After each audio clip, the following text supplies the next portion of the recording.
Selalu komplain kaki sakit, tak tahan nak jalan, tak tahan nak diri, tak tahan nak naik turun tangga, lagi susah nak solat. Korang cepat ikut video ini punya senaman. Simple, tak lari lompat. 14 hari kemudian, kaki semakin kuat.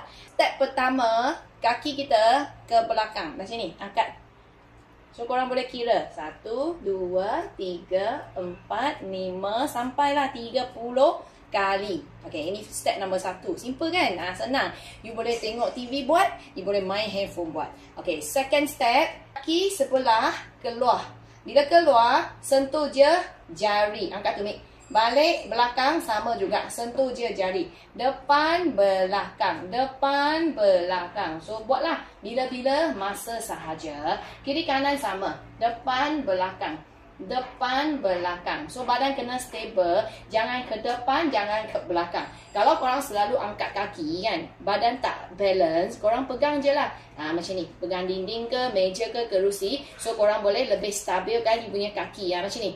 Okay, ni 30 kali. Lepas tu, depan, belakang.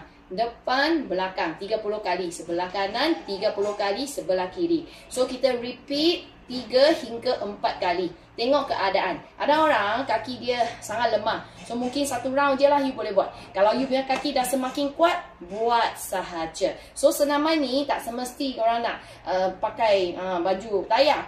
Ada masa, scroll handphone, tengok TV punya time, boleh je amalkan senaman kaki bila-bila masa. Step nombor 1. Ini nombor 2, kaki kanan.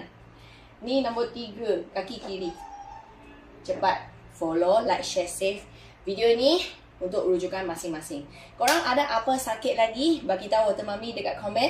Nanti Water Mami share lagi banyak senaman yang sesuai untuk korang. Ya, tak lari, tak lompat, jangan risau. Tapi berkesan dalam masa 14 hari. Yang target nak satu badan kurus, cantik punya bentuk badan, korang boleh dapatkan satu set video Water Mami. Hanya bayar RM9.99. Korang akan dapat 15 video. WhatsAppin nombor ini, admin biar nombor, bagi tahu you nak beli video. Nanti kita hantar satu set, iaitu satu badan punya video kasih korang. So, you ada masa, you kena buat. Sebab dah ramai kawan-kawan, semakin cantik, semakin kurus, semakin anak darah punya bentuk badan, semakin ikan duyung. So, korang yang ada berminat nak beli, contact admin sekarang.